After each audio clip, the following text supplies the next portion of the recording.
Okay, so welcome to the stage, Alex. I figured you at least wanted to say hello. Yeah, that was lovely to see Marcy on the way out, for sure. Thanks for that opportunity. And hello, Laura. Nice to see you. And hello, Monique. Nice to meet you. Hi, nice to meet you. First Likewise. question before I get into my typical starting question is, did you coordinate on purpose?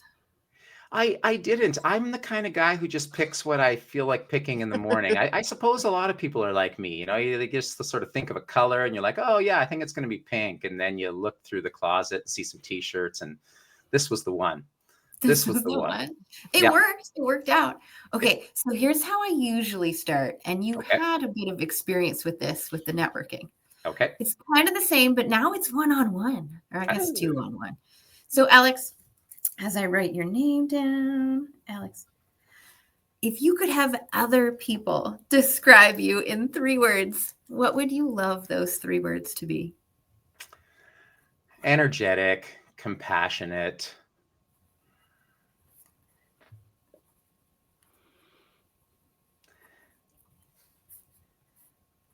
wise.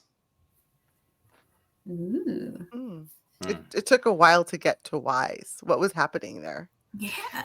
Well, I've seen Laura ask this question before on our networking events, and it's not always the same answer, right? Mhm. So you have to, the same thing with picking your clothes. You kind of go with what you're feeling at that particular moment. Mm. And I feel like my energy is just at a certain place today, and that was the answers that were going to come out. So yeah, that was why, Monique, for no other reason than it just felt I waited for the right answer to come. So, my only follow up to that, these are the only 2 questions I prepare at all, is Yeah. how do those 3 words, energetic, compassionate, and wise, how do they play a key role in the core message that you have for people? Well, we could run the whole interview around that question. That's Let's the let's point. start with energetic. Um, Look, my belief is that we're all energy. We're a mass of energy. That's what matter is. It's particles flowing around, and then behind that is even more energy, and it extends infinitely. So I see myself as being part of that energy, and I have a lot of it. I always have. And if you ask me how would 3 people describe you, I would say energetic. They would say Alex flows with energy. He brings it everywhere he comes, Mm. and I feel that. I feel that in the interactions I have with people. I feel that in my own self. I feel the energy flowing. So yeah, that's a word that comes to mind when you ask. And then compassion, that would be something that's more recent. The energy's always been there for me, but compassion is something that I've become much more aware of over the last 5 years. I would say that for a lot of my life, I lived it analytically and in the mind. And we had a close call with our son in 2020. Mm. And that close call changed everything for me. It allowed me to change my job. It allowed me to change my viewpoint. It was the entrance to a life of compassion. And so I live and I breathe compassion now. I just love Mm. what it does, and the opening of the heart, and it relates directly to the energy that we were just talking about, right? Because if I am energy, this heart has nothing but electromagnetic signals that are being sent out, and that is just a beautiful form of energy that's both can go out and can come in. So it's yeah, I would say compassion has been just a wonderful element that's been added to my countenance over the last 5 years. And then Mm. lastly, the word wise. Yeah, like I would say prior to 5 years ago, I would have called myself smart, and I would have been missing the boat. I think yeah, I know a lot of things, and that's always fun in a game of trivia. But in a game of life, being wise is much more fun because it includes the Mhm. notion that others are wise as well, and so there's an unlimited ability to be able to tap into knowledge when you're wise and you surround yourself with wisdom. And that's easy to do because everyone has a wisdom, and so do all natural things as well. So I could look at the trees outside and learn tons from the trees because they're so wise. And I could do likewise with pretty much anything out there. So those are my 3 words for the day, Laura. I like those. And you know, I'm going to go back. I'm going to see what you said before, and I'm going to compare. Sure. Yeah, No, I invite that. you know, as you spoke, I saw how interconnected all of those words were. Mhm. Interesting. Yes. I Yeah. didn't. I will admit that in the beginning, I was like, "Those are great words," but as you speak about it, they flow into each other, right? Like Yeah. it's not just your energy. We all put out energy in the world. We're all out there. Our energy is always intermingling with each other. We've all like run into someone and run into their energy first, where you're like, Mm-hmm. "Oh, oh, Mm-hmm. like this something's going on here," you know. Yeah. Um, and in order to really feel people's energy, give your energy to those people, you have to be compassionate, Mm-hmm. right? And like you were saying, that compassionate is it's a life-changing thing. Once you open yourself up to others and their experiences, then it changes your world, and then it changes your energy, but it also makes you wise, because the thing about wisdom is experience. Smart, Mm-hmm. like I see what you're saying. Like there are a ton of people who are smart. We've all met really smart people, and you can Mm-hmm. be smart about a thing. But then you meet someone who's been doing that thing for a while and they're wise about it. Mm-hmm. And they're Mm-hmm. wise about it because they have the experience, and they have the experience because they have opened themselves up, and their energy, and the reason that they can open themselves up is because they have found compassion. And I was like, wow, those three words, they flow right into each other. Right Like on, as you were Monique. talking. Yeah, that is really cool connection. And I see that. I feel that. Yes, there's a definite connection between those three words. How neat. Yeah. Yeah. One more reflection back at you, Alex, is you used the word connection. And I was just about to say that all of those words require a connection with someone or something else. Mm. Mhm. So, with that insight, I'd love to know if you could like give us this neat little package that we can copy paste, tell other people. What is your core message when it comes to that connection with the people that you're trying to serve? Well, let's analyze that. Your statement is that those three words require a connection with other people, right? Or And things. something to that effect. And so that's interesting. You're right in many senses. In order to, you asked me how would someone describe me, so that's an interaction. Someone's going to see that energy. Someone's going to feel that compassion, and someone might benefit from the wisdom or connect with the wisdom, connect with me on the wisdom part. Interestingly, where I want to go with this is that there is no connection to anybody else unless you feel it yourself, right? So Yes. this was, it's funny, like this was somewhat a recent discovery to me. I've known it academically for a long time, but I was able to put it into practice quite recently. And it was an exercise I did during some psychedelic assisted therapy that I did recently, and it was marvelous.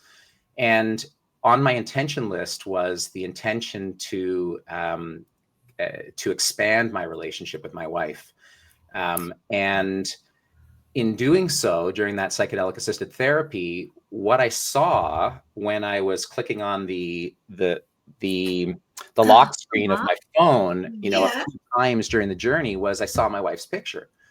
And in doing so, I felt her completely, and I saw her completely. And what's really interesting about that is that in order to get there, I was working on my own infidelity. So I had been dishonest and unfaithful to her for an extended period of time. And so this was one of the great things I wanted to do with the psychedelic assisted therapy, was to really investigate that from a variety of perspectives. And so let's get back to your question now, as this is a roundabout way to getting at it.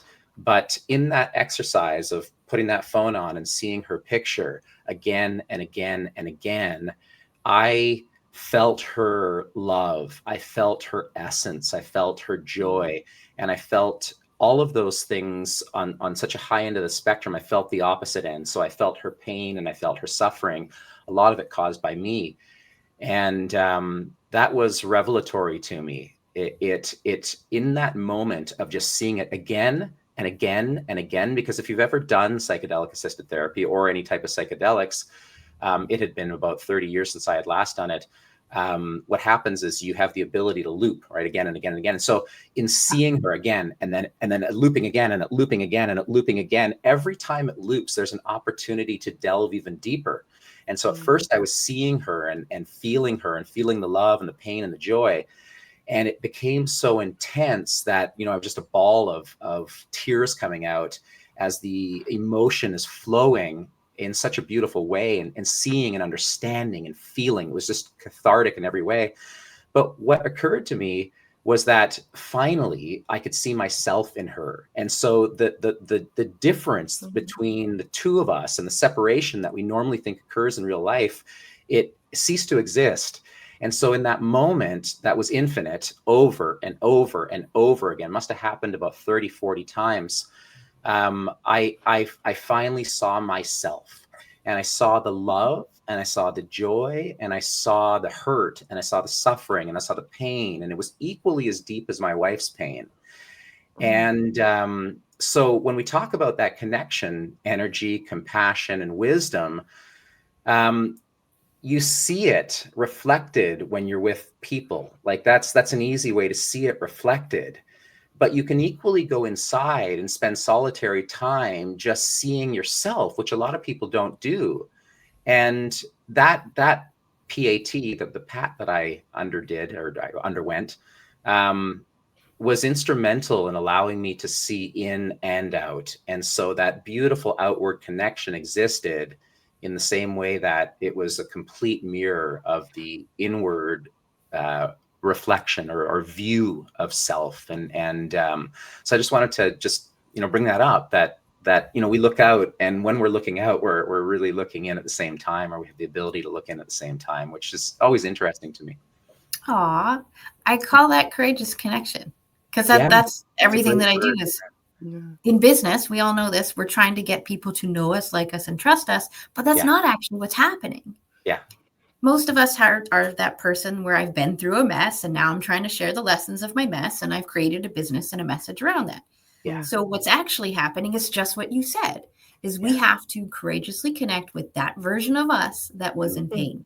Yeah. Then we have to courageously connect with who we are today because of that, and still loving that old version. That's a big journey in and of itself. Then we get to know our clients, which is just a reflection of that old version. It's a gorgeous viewpoint. Exactly. Yeah. Now all we're doing is we're holding space for them to get to know, like, and trust themselves.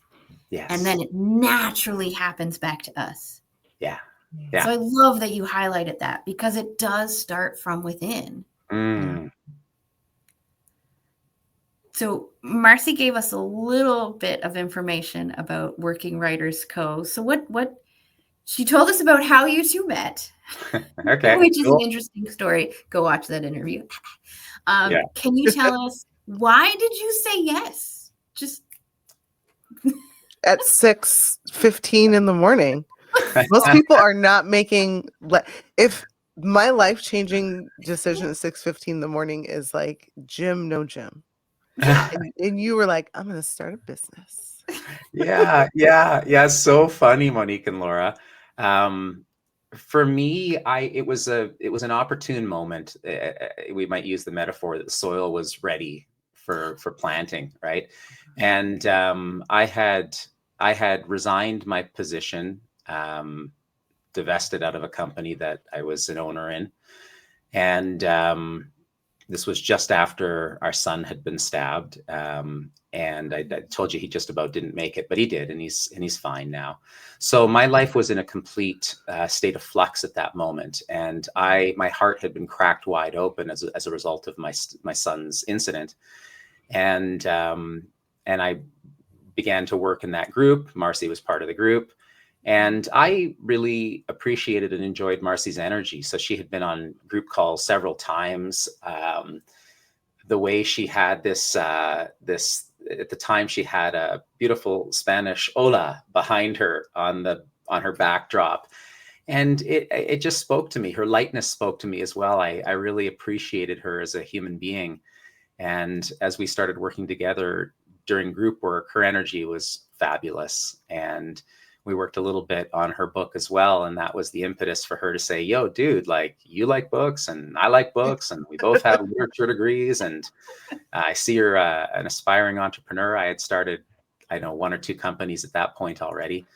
I just thought, yeah, like what's the harm? And that's kind of been my philosophy throughout life. And I'll give you a counter philosophy to that in a moment. But my philosophy has been just be open, and you don't know where it goes. It's not like, you know, we're going to have a $500,000 enterprise and 50 clients on day one. You can gently ease into this, and you can appreciate it and see where it goes. And there's really no pressure. So for me, there was no risk. And I'm glad that I said yes, because it's been a wonderful opportunity.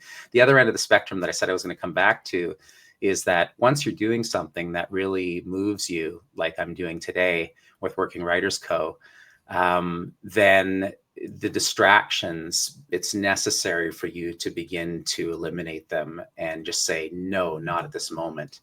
And Marcy caught me at a time when I was open. And today I'm open to all kinds of things, but I probably wouldn't start a company from scratch at this particular time unless it just sung. And I haven't come across anything like that in quite some time. Mm-hmm. Yeah. I'm going to ask you the same question then. Why writing? Why not become a dancer? Why not go into electronics? Why not, I don't know, sell rocks for a living just because they're right in front of me? So writing came to me as opposed to me going to get it. And those are always great ways of connecting with something. I have a guitar that I love very much. And a music teacher I had 30 years ago said to me, yeah, good guitars kind of find you. And that's how that guitar came to me. That's a story for another day. But good businesses have a way of finding you as well. Good people have a way of finding you as well. I wasn't looking. And Marcy came along with her unbelievable energy and her kindness and her compassion.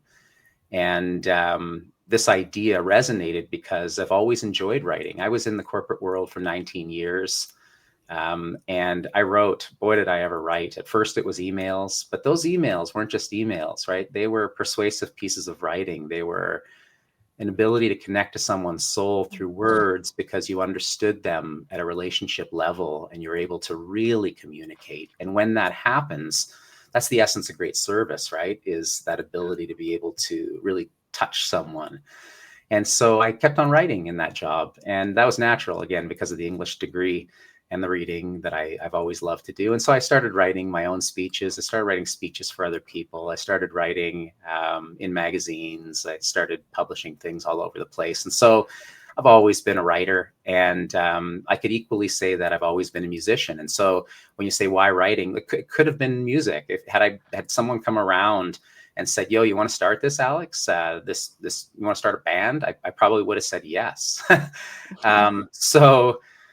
Yeah, the writing was natural, and it's been a beautiful fit ever since. I just respect and admire my business partner so much, and we've grown tremendously together. It feels right. It is right. And I get to coach writing, and I get to write. I write almost every day, and I love it. Okay, but we're going to go back to the music because you brought it up. Okay. So then what does music give you that writing also gives you? Because there is a connection. Yeah, there's a total connection, right? These are expressions that come from the heart and the mind, right? They're the ultimate in creativity when you're connected and you're in the flow zone. I had my music career start so young. I was a boy soprano, singing with a music teacher, and then I went into be in a choir, and then I landed a professional opera role with the Vancouver Opera Company, performing in Benjamin Britten's The Turn of the Screw. And from there, just kept on going and picked up every instrument I could: piano, saxophone, guitar, you name it. Like I just loved him. And I played for a long time. In fact, I moved to Toronto from Vancouver to be in the music scene, and we made a go of it for a little while. And we played all over the place and had some success, and put out a couple of albums. And then I got married and had kids, and I I thought that the road to succeeding in a family was like, okay, you get the job, you have the kids, you buy the house, you do this. And so I Check. went down this path for 19 years. And Mm. I'm not going to say it was the wrong path, but I'm going to say it wasn't in alignment with my heart. So yeah, music's always been a big part of me. I love it. I was listening to a French artist this morning because I just felt like it. Barbara Pravi, if you've ever heard of her, she's wonderful. Check her out. So yeah, music's just a humongous part of me. I love every part of music. So does this mean that you can teach me how to safely sing a super high note? Yeah, you know what? I I don't mean probably right could. now. Yeah, I probably could, Laura. We would start with your falsetto. We would go as high as we could with your full voice. Are you a soprano or a mezzo soprano? Do you know? You think I know words. I just do. Monique and Yeah, no, Marcy were I listening am earlier. I'm amazed. I have a friend whose little sister is an opera singer. Yeah. Okay. And Yolanda and I are both physicians, Yeah. and she's like, my sister is the toughest person I know. Mm. And I'm like, dude, we've been through med school, we've been through residency, like we're pretty tough people. She's like, no. In order for her to get up time and time again and put on her best, be told she's not good enough, go back again, Ah, do it ah, again, do it yeah, again, just and then like forge her own way. Like, there's how many soprano singers in the world in general, right? It's like a yeah, handful of opera singers who are actually out there working. There's then you say like how many black female opera singers do we have? That gets smaller, And yeah. I like stalk her on Instagram, and she's in Europe and she's doing it. She's like on stages, and she cut an album, and I see her as the one of the bravest people I've ever seen. Um, because it is so much of herself. And Ah, when you talk about your love for music, yeah, I can see that it is because it is yourself. You're offering yeah, over and over and over again. So yeah, that's really yeah. beautiful. Monique, that's a beautiful story, and I'm so happy for you. And it's your friend's daughter. That's who it No, is. it's my friend's youngest sister. Your friend's youngest So sister. I've I'm never so met happy. her. Yeah, I just Wow. stalk Ran on Facebook and Instagram. That is That's amazing. And you're so right. It cool. takes a lot of courage to do that. And it's funny because opera is an interesting discipline. Opera is one of the more rigid forms of music, right? So, Hmm. you're hitting the notes precisely. When you're singing in an opera, there is no room for, movement, real movement, or improvisation of those notes. Those notes have to be hit. The way you do it, the way you carry it, is your art, and that's unique, and that's yourself. But the rigidity of opera kind of got to me after a while. And I love the art form and I still listen to opera, but I gravitated towards my rebellious side, which was the rock and roll side, the ability to sing blue notes all over the place, the ability to cough in the middle of a song or shout something out. And Yeah. that really appealed to me. But my gosh, yes, yes, your friend's little sister is doing something that requires tremendous discipline and tremendous, like it takes a lot to get to that highest echelon of opera singing. I was coached by a fellow from the academy in somewhere in Russia, and he was strict as can be. And I just loved his coaching. I loved him. I loved his heart as a human being. But he spared nothing with me. It was like, this is the way it is, dude. And we had a great relationship for many years. And I probably could have gone on and done it professionally. I had the talent. That's for sure. But I had a different calling, and it was more towards my own creation. And it took me a while to get here to where I am today. But I got here. I got here, and I'm Awesome. creating. Yeah. Yeah. Yeah. But what I'm hearing is that you lean more toward the methods for full on, bold self expression instead of somebody else telling you this is how you can express yourself within these boundaries. You're like, but I want to play. It's like when we're only supposed to talk within the box with our hands. And I'm like, no, I'm everywhere. Sure. Laura, we have to look at that for a second, because it is Sure. another fascinating one. So you're saying that I gravitated towards these extreme forms of expression. Not And quite. okay, get me right then. Get me right. Get me on the right track. It's not necessarily extreme, but because you have gone to extreme structure in expression, you couldn't find the alignment with you, like the authentic version of you. And so it's like a boldly leaving the structure to be like, I love this, and that's not me. Because how many people do you know who will still stick in that, even though it's not them? Because they think, but I'm skilled here. I have connections here. I make money here. I have a living here. Whatever the story is. Yeah. They won't leave. They don't have that boldness, that choice, that courage to leave and do something else. Yeah. Yeah. How interesting. How interesting. And I'll share something else that's interesting, just based on my own experience. In those arts, in those disciplines, particularly the opera discipline, what I found interesting about my own love of opera was that I could sing it, and I could sing it in a forum that was meant for opera, but I had a really hard time practicing it even at home when my parents were home. That was a challenging thing to do, was to let them hear me sing full voice. And interestingly enough, when I moved over to rock and roll, it was the same story. In the right forum, at rehearsal or on stage at a gig, I had no problem just owning it and doing it to the end of the spectrum, as the full, complete, heart open, this is me, this is it. But anything off of those stages, I had a really hard time singing full voice. And I certainly did at home for a long time. I didn't share my full voice with my family forever. Like I pick up a guitar and only sing half voice and not giver. And I find that interesting. Academically, I find that really interesting. To me, it points out a fear of judgment, even amongst your family members, which is really interesting. And that's something that I'm working on today. I'm more apt to sing full voice today, but that wasn't always the case. And it's interesting. You can be great on stage and not be able to do it elsewhere. And that was an interesting phenomenon for me to discover.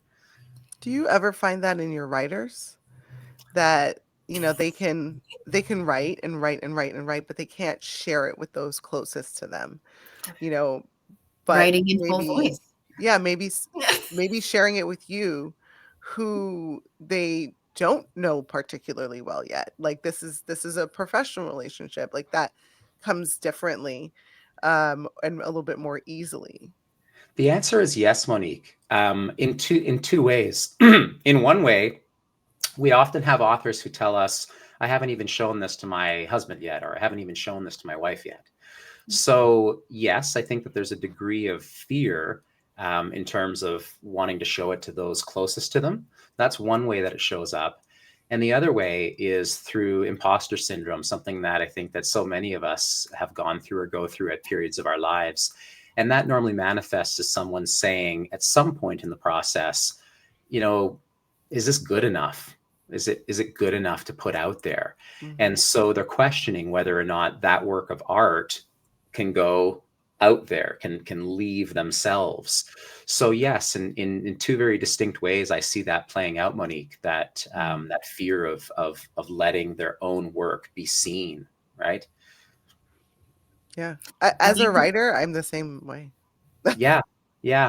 Look, me too, Monique. I'm a professional writer, and I just wrote something on Thursday, and I had my wife check it first, and then my daughter's in from Montreal. She's also an English major, and so I had her vet it as well. And yeah, like before I put it out, I want to put it by people I trust, and the next person is going to be Marcy. So that's kind of my core three people that I'm going to trust to vet my work at first, and then I'll put it out there. But yeah, you're looking for feedback. You want to understand how it hits, how it lands. Am I offensive in any way? Did something rub you the wrong way? Did it is it confusing because I get it through my own perception? It's so logical to me, but is it logical to you? So yeah, there are a variety of reasons why we check our work with other people, and embarrassment can be one of them, but so can, like, let's proof this. Let's understand if it's digestible by more than just myself. Yeah. Yeah. I like that you compared it to artwork, because that's how I like to remind myself about imposter thoughts. Yeah. So that I can think of any time that I write or any time that I'm doing an interview or whatever it happens to be, that it is, or even a business, okay? It's a piece of art that I'm sharing. And when we think of art, we think of art as an expression, a piece of our expression. So if I can think of my business as an expression of who I am instead of a part of me, then when somebody rejects the business, it's not a rejection of me. When somebody rejects the book, it's a rejection of the book, that expression, not a rejection of me. And so now I can feel better putting those pieces of expression out there, like the book, like the music, like whatever it is, and not have to feel so bad. That is Just an do it. awesome point of view, Laura. It's really helpful. And to your point, I see art pretty much everywhere. It was a beautiful day in Toronto yesterday, 30 degrees Celsius, where I live, and so I cut my lawn. That's what you do when you have a lawn that grows in such nice weather. And even my lawn is an expression of my creativity, right? It's my art. So the way I cut it and the way I edge it, and the what if I choose to rake or I choose to put mulch here, that's art. And you can look at your hair the same way, you can look at the clothes you put on the same way, you can look at your business the same way, you can look at almost everything in life as a form of expression. And it's a gorgeous way to look at things, especially if you are conscientious about your art and you're intentionally creating it. It's pretty wonderful. So yeah, what a cool insight, Laura. So Alex, I want to know a little bit more about future Alex. So if you could do a really cool project, whatever it happens to be, you're going to snap your fingers and everything is lining up for you, okay? What kind of cool project would you love to work on in the next, let's say, year? Well, I think it's going to be writing. I think that I will probably be more visible with my writing. I publish here, there, but I don't know what that means yet, Laura. And when I did that psilocybin assisted therapy, one of the things that was obvious to me during the session was that I'm in the right place at the right time. And I've always been really ambitious. I've seen everything. I've expected everything, and that's come with a bit of a cost. And that cost is the stress of hanging on so tightly to that vision. And you can get there. I've got to a lot of really great places in my life, but it came with a lot of stress and a lot of anxiety. And so I'm more apt now to let that go, and I have been letting that go. So I see writing as something that will be expressed and probably to a greater degree in the coming year. And I also see speaking. The other thing that's come out of that psilocybin assisted therapy is that I've always enjoyed speaking, but where I particularly enjoy it is the spontaneous nature of speaking. So, we've got all these Blue Talk things coming up, and a talk that I'm doing at the University of Toronto coming up. Oh, nice. And it occurred to me the other day that I really appreciate this type of forum, the spontaneous, no thought to what you're going to create. It just comes out. And I was toying with the concept of doing a hybrid presentation at the University of Toronto where I pick a topic, but I actually don't write the speech. Because most people who are doing TED Talks, they know it word for word, and they almost know exactly where they're going to stand on stage and what They their have arm movements are going to yeah. be. And Yeah. so, yeah. So you asked about the form of expression. I see writing and I see speaking as being the two over the next year that'll probably take center stage. And I will allow space for anything else to happen. I love music. And so if music comes out, then it will. And if any other form of expression comes out, then it will also. But the two that are most likely to come out, in my opinion, will be those two. So we have joked / talked about potentially Blue Talks having like there's so many musical people Yeah. in our community that I'm A like, concert series? Ah. maybe. Yeah, that'd be cool. I was like, I wonder if we could write something together or like have a Blue Talks channel where it's just like music that we've all had. Something needs to be involved because at this point, I think a third of us have some sort of background in music and want to still share it. Like it's still a part of us. Yeah. So Yeah. maybe, Alex. Let me know if that ends up flowing. And I would love to be a part of that for sure. Yeah. Crazy idea at the moment. But I do want to take this time to ask you, where do we find you? And what is your favorite way to communicate? Probably through email. And my email address is alex@workingwritersco.com. That's probably the best way. I'm on LinkedIn as well, and that's a platform I use. As a company, we're on Instagram and Facebook. I seldom use those to communicate, if ever. So you'll have a hard time DMing me and getting a hold of me on those platforms. But I think the email is probably the best. I read my emails. Yeah, I don't. It's like email's the worst. I thought it was so great how you explained emails as works of persuasion. Yeah. Yeah, I was like, wow, he's got a beautiful take on emails because I'm just like, oh God, not another email. But but you're right. You spend at least if I really want it to come across, I spent as much time, effort, and thought in writing an email because it is a short amount of space that I have to persuade you to meet with me at 9:15 or something. That's great. I Yeah, love it.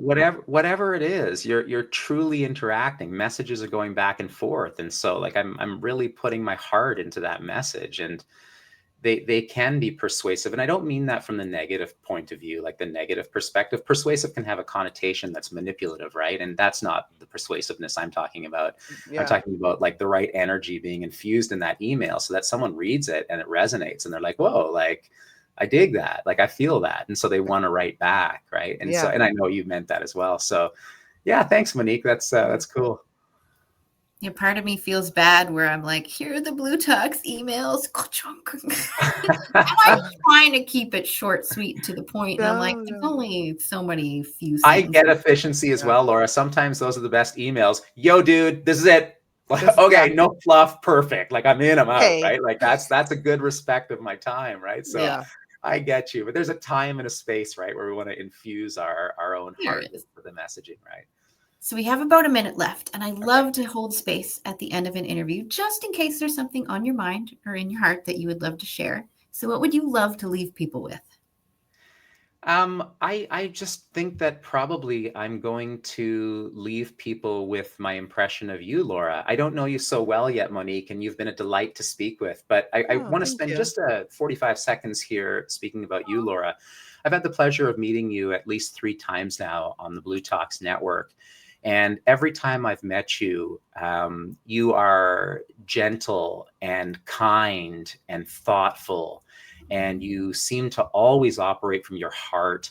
And the questions flow naturally. The answers in your space flow as well. The degree to which you put people together and allow them to be themselves, the space you create is really quite magical. And you're a wonderful human being, and it's delightful to be in your presence and in your space. And I thank you for that. That's really probably the best thing I could possibly say, is that I'm grateful, and keep doing what you're doing. The world needs a lot more of what you're providing, Laura. Thank you. I'm practicing Welcome. receiving. Okay. And I didn't bring any tissues. Okay. I will call this the official close to the main portion of the interview. And I Awesome. think you saw a little bit of this backstage with Marcy. I like to take the last few minutes to do a little bit of a recap because Yeah. this is really fun for social media.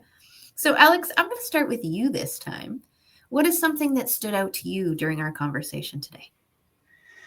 Well, you asked me for 3 words that someone would use to describe me. I came up with those off the cuff, and they really formulated I think the energy around today's call. And those words were energy, compassion, and wisdom, or a derivative thereof. And And I appreciate the way that the conversation had a structure to it, even though it didn't, and we were able to do whatever we wanted within that structure. So that's what resonates the most. And I'll probably leave this conversation and feel more compassionate. I'll probably leave this conversation and feel more wise for having been in this conversation with you, Monique, and you, Laura. And certainly I will get in touch with my energy, and I am in touch with my energy throughout the rest of the day. So yeah, I think that's what stands out the greatest for me at this particular moment. What about you, Monique? Everything seemed really connected in our conversation. Mm. You know, and starting from your 3 words, you know, Yeah. and when I heard you explain it, I was like, wow, like this, he really does have something here that he's stringing together. And how, you know, your music, your writing, all of this was a way for you to be a different version of yourself out of corporate work, and also everything that allowed you to examine your relationships with your family and yourself in those relationships. And you are just such a naturally connected person. Mm. Like, I see you like water. Like, Mm. your emotions and your thoughts to me in this conversation have just flown into each other over and Mm. over and over. And Mm. I've enjoyed having that conversation with you. So thank you for sharing yourself with me like that. I appreciate you. Thank you, Monique. Thank you for those comments. Thank you. Aw. I'm going to reflect back at you, Alex, something. The first time that I met you and Marcy both, because you both came at the same time and you own the same business together. I'm like, wow, who are these two and where did they come from? I need more of you. And then you showed up to networking again. And then you showed up to networking again. And I was like, this is so much fun. So, and just because you came in, and usually what happens is we get the shy people who are new and they just kind of watch because they don't know what's going on. Oh no, both of you were like, I'm engaged right from the very beginning, which means so much to me because I know what people would have said before is I'm a lot. What people say now is she's very self-aware and very deep. And I bring that into every networking and every interview because I know if I can figure out who the deeper version of Alex is, okay, I lie. I already see it. If I can get other people to see what I already see, then I don't feel so alone. Beautiful. And so I love these deep connections because it means that I feel like everybody is more real. And that's what you hit on every single time was how can I be more real? How can I help my writers to come across in a more real way? How can we use the many different ways that we can express ourselves to showcase that realness? Yeah, so true. And thank you for those beautiful comments. I really appreciate your space, and it's an honor to play in your space. Thanks. I do want to like highlight a couple things that I wrote down. I want to make sure I have the name correct. You said Barbara Pravi? Yeah, Pravi. Yeah. Oh, I did write it right. Okay, good. Yeah. And then I wrote this quote. You said to sing in full voice. And since you're a writer, you're teaching people to write in full voice. So I just want to reflect that back at you. Thank you. I will take that. That's lovely. Sing in full voice. I'll take those words today and mull them over. Awesome. Sing in full voice, write in full voice. Yeah. Oh, it's so fun. I love it. Thank you so much, Alex. Thank you to both of you. Have an awesome rest of the day. You Alex, too. this was a pleasure. It was great meeting you. Likewise. Thank you both. All right. Bye. See you. Bye.